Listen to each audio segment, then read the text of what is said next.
Well, let me begin, and thank you all for coming. I know these are some challenging times, and so really appreciate your willingness to come out in the cold and the wet and with the threat of this flu and to participate today.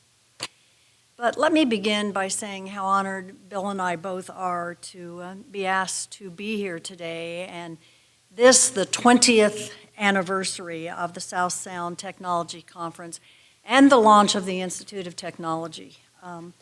For me, this occasion, and I'm going to do a bit of a history lesson, if you will indulge me here for a few minutes, but this occasion brings back so many exciting memories for me of 20 years ago and what was going on in the community and the efforts to build this campus back 2 decades ago.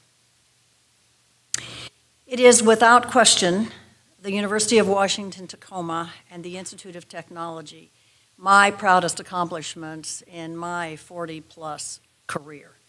There was nothing like what was here and what was going on and what we came to do. I came in 1995 when the university was just 5 years old, had only a few hundred students and a handful of faculty, and the entire university was housed in the honestly not very nice Perkins building down there at the corner of 11th and A Streets.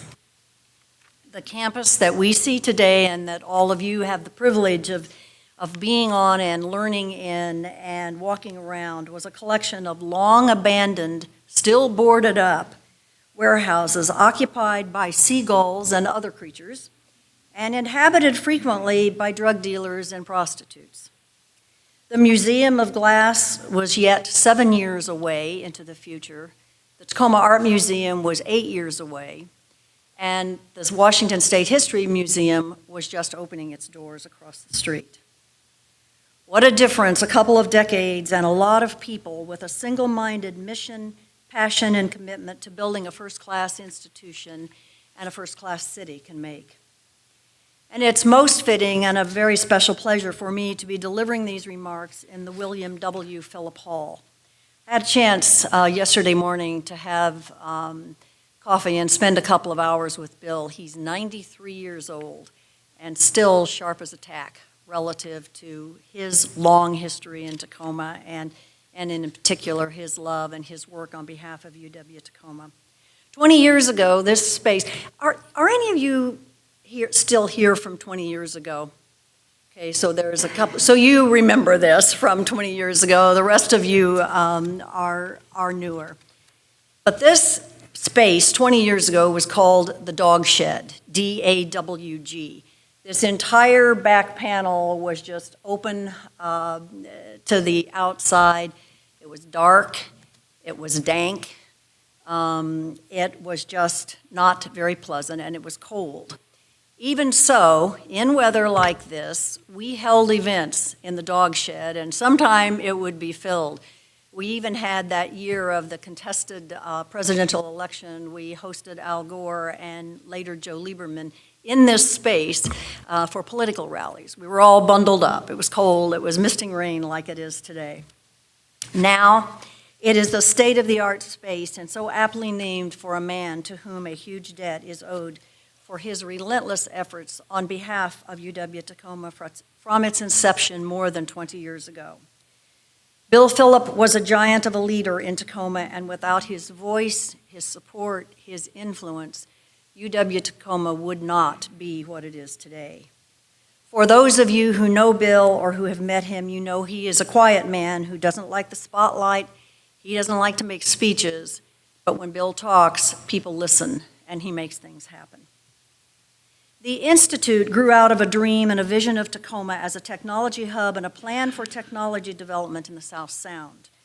The idea 20 years ago was born of a group of visionaries and developed and brought into existence by an incredible assembly of local, community, and elected leaders, faculty, staff, and others to become what it is today, the School of Engineering and Technology.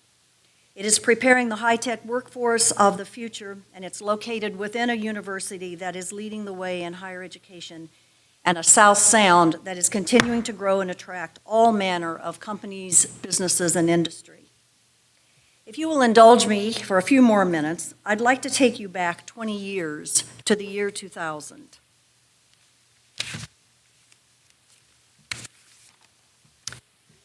The final new Peanuts comic strip is published following the death of Charles Schulz. The first crew to live on the International Space Station, called Expedition 1, arrived and stayed for 136 days. The space station has been continuously occupied since then. The use of mobile phones continues to grow as they move from the perceived yuppie device to an essential consumer product. Tiger Woods becomes the youngest person to win a Grand Slam in golf. The concerns over Y2K passes without serious widespread computer failures and malfunctions that had been predicted. Microsoft releases Windows 2000. The dot-com bubble bursts, and thousands of dot-coms go bust. The first draft of the human genome is handed over to the public. In the United States versus Microsoft, Microsoft is ruled to have violated U.S. antitrust laws by keeping an oppressive thumb on its competitors and is ordered to break up the corporation because of its monopoly in the computer software market. The Confederate submarine H.L. Hunley is raised to the surface after 136 years on the ocean floor. Julia Roberts wins Best Actress at every major awards show for her role in Erin Brockovich. A destructive computer virus, I Love You, spread by email, shuts down computers worldwide. And the Institute of Technology at UW-Tacoma is launched. Yes. So the couple of you in the audience who remember the beginnings of the Institute, perhaps you contributed your time to lobby community leaders, the legislature, and/or the powers that were at the mothership in Seattle. Perhaps some of you made contributions to our private fundraising efforts. But if not, let me share the amazing story that has resulted in what you see here today in the South Sound. In the fall of 2000, Governor Gary Locke, persuaded by the powerful vision of a new enterprise in the South Sound that would address the critical need for qualified technology workers throughout the state, bring high-tech companies to the South Sound and the state, provide opportunity to thousands of students who otherwise might not be able to pursue higher education, and help maintain Washington State's position as a leader and on the cutting edge of technological innovation and advancement, proposed to the legislature the creation of the Institute of Technology at UW-Tacoma, setting goals for the Institute of an array of undergraduate and graduate degree programs and thousands of graduates in the future. As you may know, institutions of higher education are not exactly known for moving at warp speed. In fact, snail's pace is the more common method of moving forward.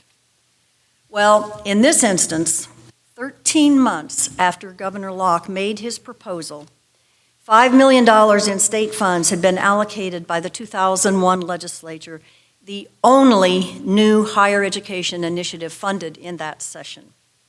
Nearly $5 million in 6 months had been raised in private contribution, thanks to Herb Simon and Bill Phillip, fundraisers extraordinaire. The Moss Adams building had been acquired to be the Institute headquarters. 30 students had been admitted to the just-started baccalaureate program in computing and software systems in fall, with 5 times that number expected the next year. A master's program in computing and software systems was in development and started the next year as well, with 30 students, and a director and 6 faculty were on board. All this in just over 1 year, the result of a coalition of innovative visionaries and an unstoppable team of community leaders, elected officials, faculty and staff, and other supporters. And in my 40-plus years of higher education work, I have never seen a project such as this, envisioned and brought to fruition in such a short time, invested in and grown aggressively over the past 2 decades, and demonstrating today significant and lasting impacts on students, on graduates, the region, and state, and most importantly, on the technology industry and economic well-being and future of the South Sound and beyond. One is always at risk when acknowledging and thanking those who played important roles in the development of a project of this magnitude, and believe me, there were many. But let me mention just a few people. Governor Gary Locke and the staff of his office, Wolfgang Opitz in the Office of Budget in particular, who worked with us on a daily basis to move the governor's proposal forward.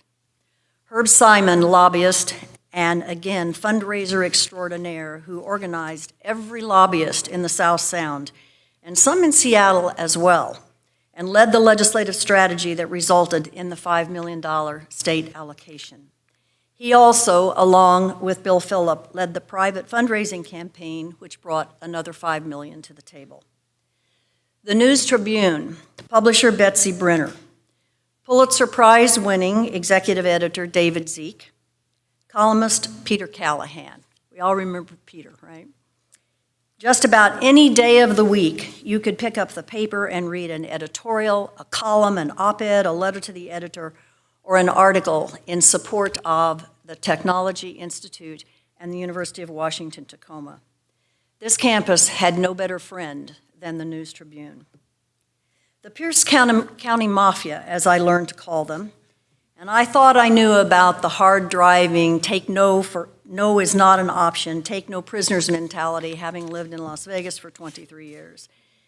But this mafia in Tacoma and Pierce County consisted of the Pierce County Legislative Delegation, Mark Gaspard, who was the majority leader, followed by Brian, or I'm not sure which came first, Brian Ebersol, the majority leader, who then became mayor of Tacoma. Kelso Gillenwater, the publisher of the News Tribune in the early years. Bill Phillip, Herb Simon, and others, who led and galvanized an unstoppable movement, first to establish the University of Washington, Tacoma and make sure it continued to receive funding, and then some 10 years later, the Institute. Dr. Ed Lazowska, at the time chair of the Department of Computer Science and Engineering in UW, and currently the Bill and Melinda Gates Chair in the Paul G. Allen School of Computer Science and Engineering. Without question, the Institute's biggest supporter and advocate at the mothership in Seattle. At the time the Institute was conceptualized and began to get legs, it is fair to say that the UW Seattle was not particularly pleased with our efforts here in Tacoma. Without Ed's running interference for us in Seattle, particularly in the Academic Affairs Division of the university, our efforts would have been severely hampered, perhaps even squashed. At the time, it was unheard of that someone from the mothership would not only be supportive of an initiative such as this down south, but actually lobby legislators on our behalf, which Ed did. For those of you who know Ed, he is a force unto himself, someone not to mess with, and was vital to the success of our efforts in Tacoma. Our partnership with Ed and the Computer Science Department in Seattle were invaluable to our startup, and I trust the partnerships have only expanded and grown more important today.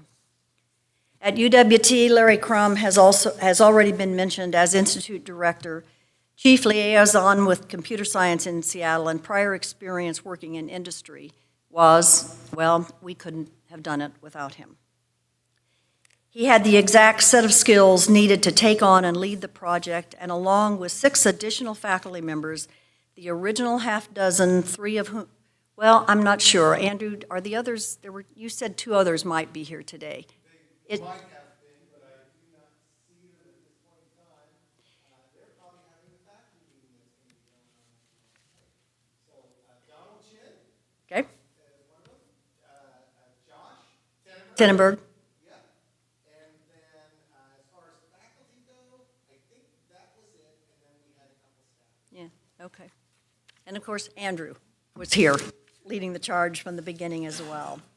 So I share the details of this history, not to wallow in the past, although granted there is some of that, but in an attempt to convey just how fortunate you all are to have this, and to tell you that an undertaking of the likes of this today, for many reasons, would be very hard to replicate, if not impossible. 20 years ago, in spite of challenges and naysayers, and there were plenty of those, the compelling vision and the commitment of those who understood that vision embraced it and made it happen. Today, the University of Washington-Tacoma, with more than 5,000 students and over 20,000 bachelor's and master's degrees awarded, is flourishing and delivering on the promise of access to and excellence in higher education when it was established in 1990, opening its doors to 187 students.